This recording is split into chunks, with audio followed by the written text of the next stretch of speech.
should have put gloves on. We ask the audience to settle down. Jack. Okay, maybe not. Okay, apologies, apparently, I'm told. Very short notice, Maureen's gone away for 5 days. Somewhere hot, so welcome to lunch. Minutes of the meeting of the 18th of July. Are they correct record? Yeah. Okay, Chair's announcements. I'm going to make 1 or 2 announcements just to say welcome to our 2 IT apprentices, as it were. Welcome. Hope you enjoy it. If you do, you'll be the first. This is where we do the formal bit of council, by the way, but welcome. And also to Bethany Brown, who's here as well. And we're all going to sing happy birthday for tomorrow, shall we? Well, see, I find out everything is lead until it's your 18th birthday tomorrow. So, 18th birthday tomorrow. So have a happy birthday. I'm going to give you a day off. Okay, have a great day anyway.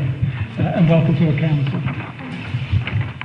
Okay, a couple of other things.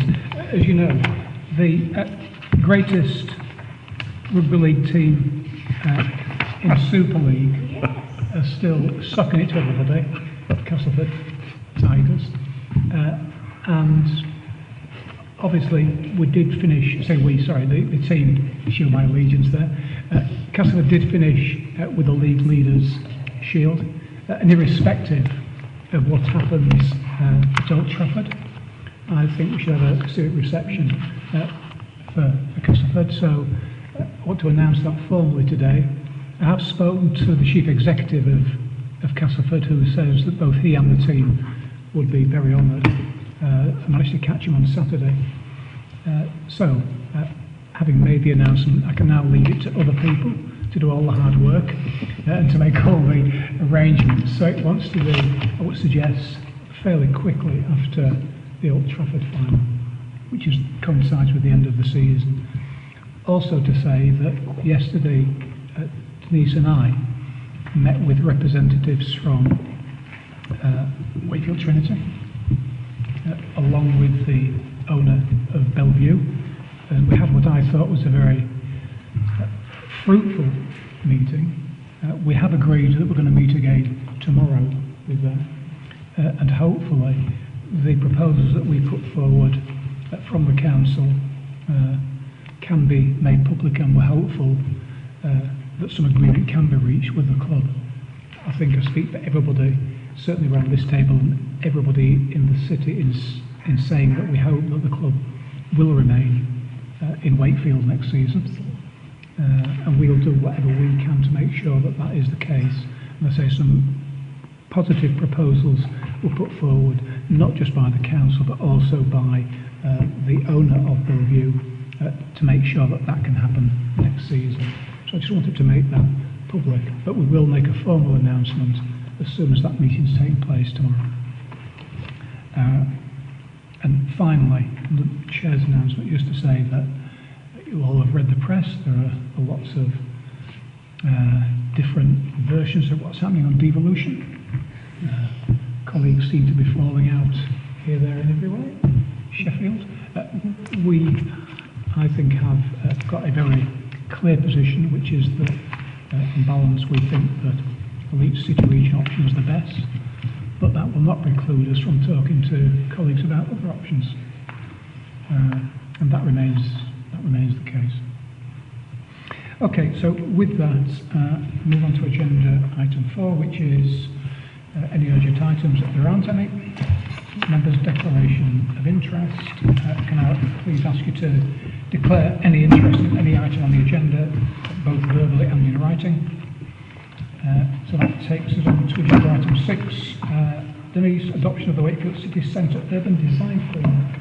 Yes, this is the urban city design framework. We've been working on this with various architects, developers, private sector. It's something that's needed doing a long time.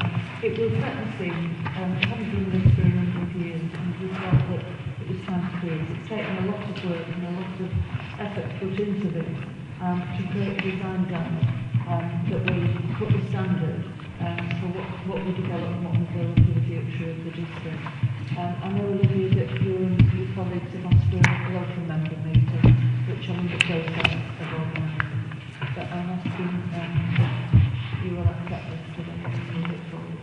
Questions or comments? Olivia? Yeah, I think, well, first of all, I'd like to say that I think it's really exciting.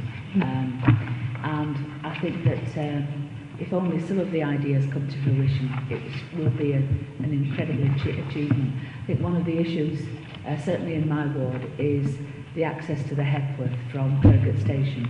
And I know that's being looked at to see if we can actually create a situation where people can walk from the Hepworth and then gain access to other parts of the district, of the city.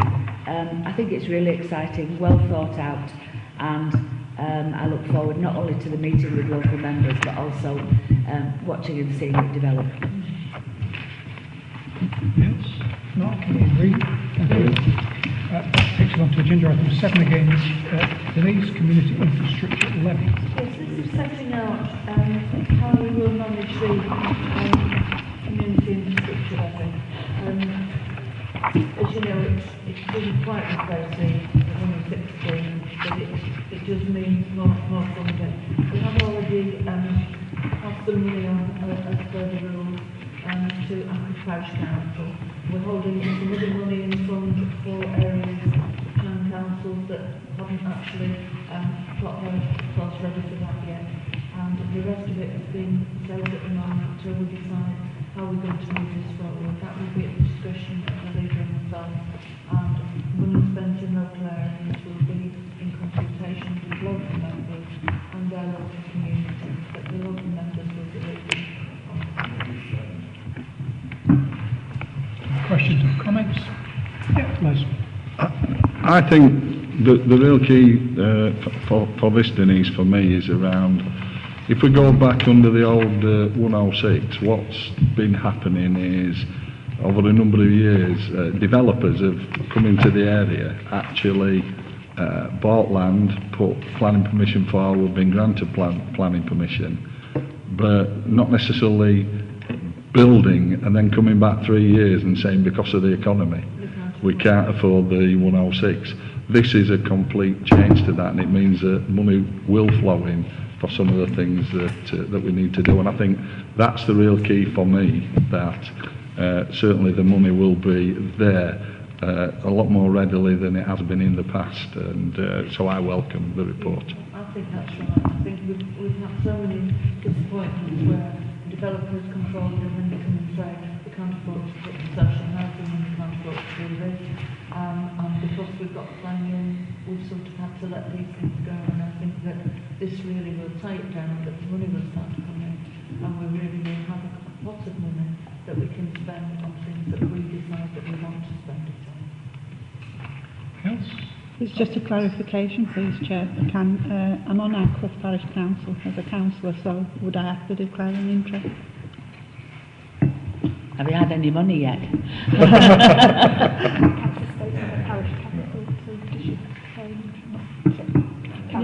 No, that's fine. Just to make sure. If there's any money, yeah. There's no direct link at this Okay, thank you. Okay, agenda item 8, Wakefield Council Tenancy Strategies. Yes, even though we don't have any social housing of our own now, we are obliged and have to do under legislation to put forward the strategy report to show how social landlords will operate in a cohesive and hopefully proper manner. Not everyone knows that, but this strategy goes a long way in doing it. So I commend it. I just think, sorry. Yeah, sorry. I mean, I'd just like to comment that I think we're obliged to do this. We want to do this, but I think it's incredibly sad that sort of the way social housing is going. Not only the benefits that have been removed from the under 22-year-olds, the restrictions on the under 35-year-olds, but also the fact that there just aren't enough houses, and we've seen homelessness increase. So I think there's real concern about the restrictions on social housing and the access to it, and therefore the growth and the subsidy that we as taxpayers are giving to the private sector. We're forcing families into the private sector because it's cheaper and because there aren't enough social housing facilities available.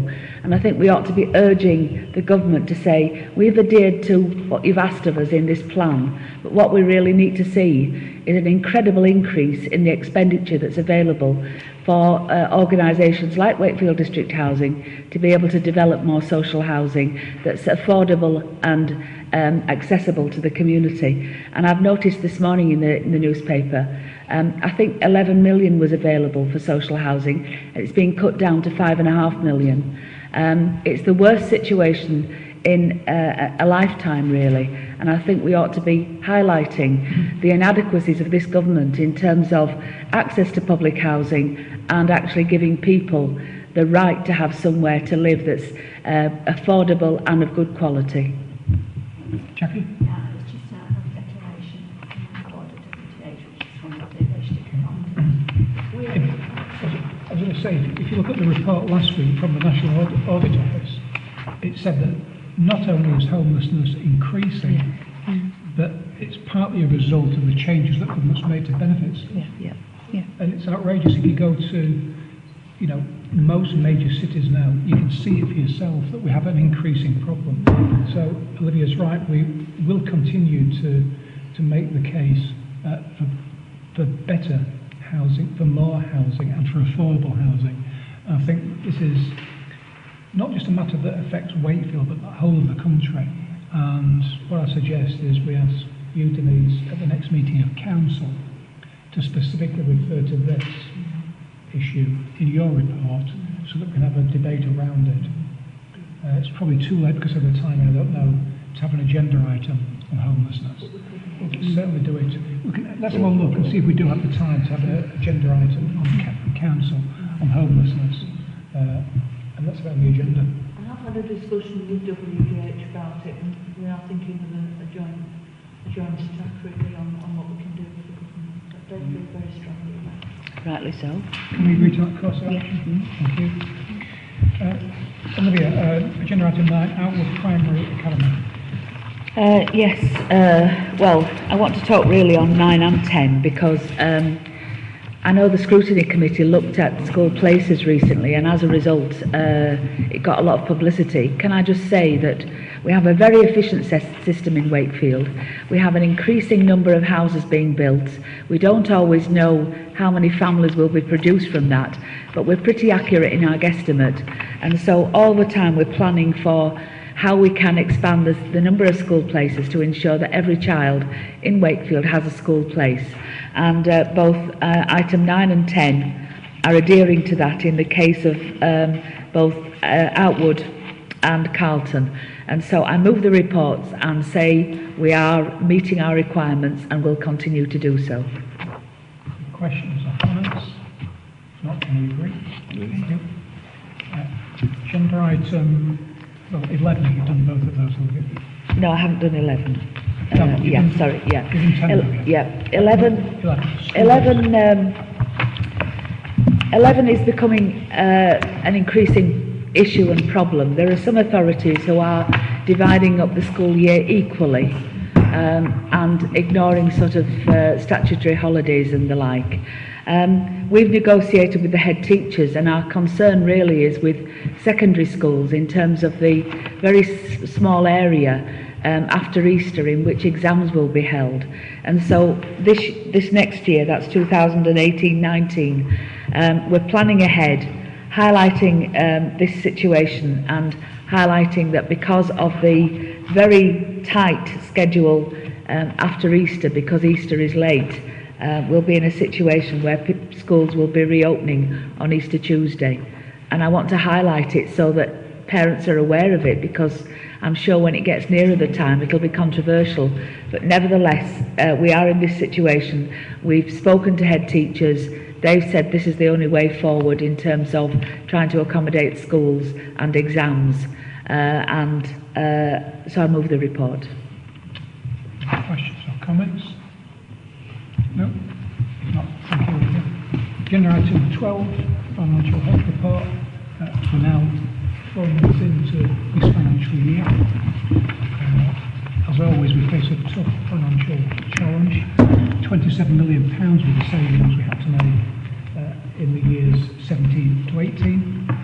The report shows two things. First of all, that we're on target to make those savings, and secondly, there'll be a slight underspend projected at the moment of about £0.64 million, which equates to about a third of 1%, which is obviously a very small amount in comparison to our overall budget.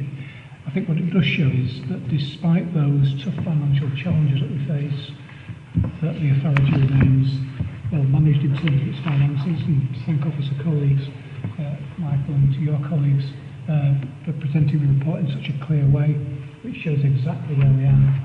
And so it is reassuring in the sense that we appear to be spot on target.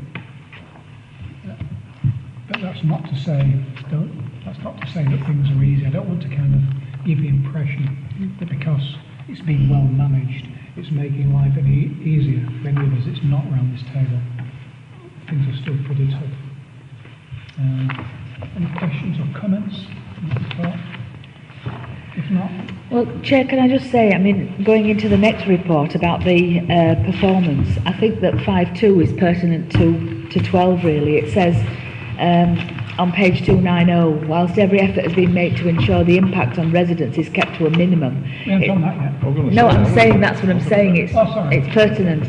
It has meant that the council has had to make a significant change to the way services are delivered, and I think all the time what we need to be highlighting is that the cuts are massive, the changes are massive, and in fact we're not able to provide the services we could, hence why in the next report we're recording complaints. But I really do think that our officers are to be congratulated in managing our finances, but it is a real issue in terms of the cuts we're making and the services that we're losing. It's quite appalling really. It is. Liz. Yeah, I'm going to come on to that now. Thanks for that, Olivia. Thanks for stealing my, Sorry. my report. But it is... So Olivia can do agenda item 14. Sorry. Right, Les, go on. Okay, well, I think Olivia raises some of the main points in certainly this report, because under 5.7 actually, Olivia, we're looking at the number of complaints has increased by 14%. When you trace them back, the vast majority of those and other complaints are can be traced to the cuts, Olivia, you're right. And it's one of the issues that we're mindful of. Having said that, right, 50% of the complaints have been found unfounded. So complaints, yes, they're causing issues, but we are looking at how you deal with complaints as well. We're looking at my account, we're looking at the digital agenda, so that people can actually put forward not just complaints, but actually track some of the things that we're doing as a council, despite the cuts. And I think that's all we can do. The cuts are causing us massive issues. They're causing us problems in some of the decision making that we want to do. But on the other hand, we are looking at ways that certainly residents can continually get in touch with the council quicker and more effectively, and actually track what some of the things that we are doing and doing successfully. So with that, I'll move this report. I think the most important bit of it actually is learning from complaints on page 311. Yeah. I think we need to make it clear that actually the public have got a perfect right to complain, irrespective of cuts to services. But hopefully the best of all we can learn from the complaints that are justified, where we have, if you like, not given the level of service that we'd hoped to. So hopefully we can make the public aware, Les, through press releases, etc., that we do take those complaints seriously and do our very best to learn from them, to change our behaviour in certain circumstances. I noticed from that bit of the report that we've done that, so that's to be commended. I think that's a really important point, that when we get a complaint, It's not just looking at the complaint and trying to make an excuse for it, it's what you do with that complaint. And I think you can see a lot of the systems, and I'll come back to the digital as well, we're trying to improve that situation on an ongoing basis. Thank you for that, Ross. Right, the final item is annual performance summary report. I think this is... Unless somebody wants to... I'm sure she'll come in later. I'll be quiet. That joke's now officially finished, by the way, for the camp. I think this is really an important report, Chair. If you actually look, one of the things that we've been saying for a long time is under 6.2 and a number of other areas of this report, it's okay to say we want to support citizens for an healthy lifestyle. We want to reduce domestic abuse and things like that. But what this report actually does, as you can see, is it actually then looks at what we're going to do to make sure these things aren't happening. What we've got to be careful of is some of these are medium to long-term issues that won't be resolved overnight, and certainly with some of the cuts that we're facing. But we're determined to certainly look at Wakefield and District and make it a better place. We're looking, it links into two key areas that we're really keen on, and that is, one is reducing poverty.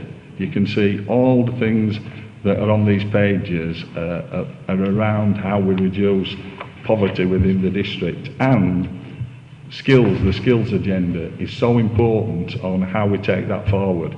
And as I said, these are not 1 or 2 year issues, these are certainly constantly going to be looked at over the next 10 or 15 years, so that when we get to that stage, we've got a higher skilled, less poverty within the area. And I know that that is the only way that you'll reduce some of these things. So I think it is really important that we stick to some of these and we keep pushing them. With that, Chair, I move the report. One of the interesting facts that is around at the moment is that life expectancy is falling. There was a report out today just about Sheffield, actually, and it said that life expectancy in Sheffield is falling. And it's not unique to this country. If you look across Europe, life expectancy is falling. But there are some parts of the district where it's particularly noticeable that life expectancy is falling. So this is a really good report, as Les says, in terms of starting off the debate we need to have about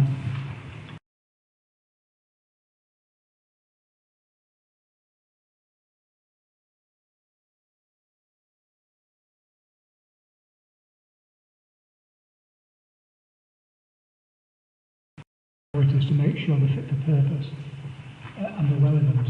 So we've somehow, I think all cabinet members and certainly Merrill and CMT know this. We've got to put all these things together: the State of the District report, the performance report, and the budget. And from that discussion and debate has got to come a set of priorities that we know we can finance and that we know are going to address some of the issues. And Olivia mentioned about homelessness. Is there anything we can do directly on that? Or what can we do more indirectly, working with other partner colleagues? And what can we do about the fact that people are living less? In 2017, people have got a lower life expectancy. Is it because of austerity? Purely and simply. If you look at some of the figures, I say, in Europe, across Europe, it shows that it's affecting Germany and France, where there's perhaps not been that austerity drive that we've had, thanks to this government. So anyway, all I'm saying is that I think you're right, Les, this has got to be a key part of looking at where we go in the future and what the new objectives are. So I've gone on enough. Questions or comments? Just a comment, you can move on from what you said there, Chair, when you look at licensing. Has 24-hour licensing been helpful for people's health and life expectancy? Has having more takeaways been more helpful? And do we need to look at that as well and join it in? Yeah. Some of the problems are proving, I was going to say intractable, but very, very difficult to shift. Some of the health indicators, as you know. They have very much so. Despite all the best work of you and your colleagues, very, very difficult to move on. It is. It is. I think one of the things, Chair, is I sit on a local trust, a pension trustee board, and we've been looking at mortality rates because of the certainly the actuarial evaluation at this stage.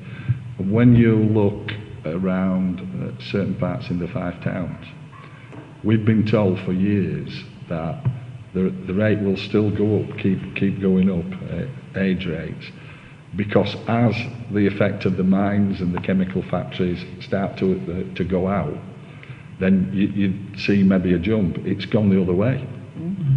And so I think you're quite right to point that out. And I think what this report does is really give a series of areas that we look at, but all together I'm really glad that you pulled it together on certainly what we can afford to do around how we build up the skill level, how we build up wages, how we change the lifestyle of people, because that's why it's a 10 to 15 year sort of project. But I'm confident that we can do some of these things, but whether the funding will be there to allow us to do everything we want to do will be part of the debate. And when you talk about the annual performance summary report, it's not something that trips off the tongue when you're talking to residents or citizens. You know, it doesn't, but we've somehow got to get the message over. Again, the point Olivia made about performance is linked to budget cuts. You can't actually, you have to be straight with people, you can't provide the same level of service with a huge budget cut year on year on year. It's impossible to do, which then means we've got to engage with people far more to try and find out what they think of their priorities. Because we've all, you know, we've said before, we've all got different priorities as citizens, irrespective of being elected members. You know, we've all got different lifestyles. Anyway, that's for the future. Again, that's something that we've got a conference soon, haven't we? Yes. We've got the State of the District conference. State of the District conference. Yeah. So hopefully all cabinet members, affected cabinet members, can come along to that and, you know, make sure we've all got an input. I think it's in October, is it? Is it the 16th? I will have to check the exact date. It's in October anyway. Yeah. The press office don't know what day it is. We'll find out.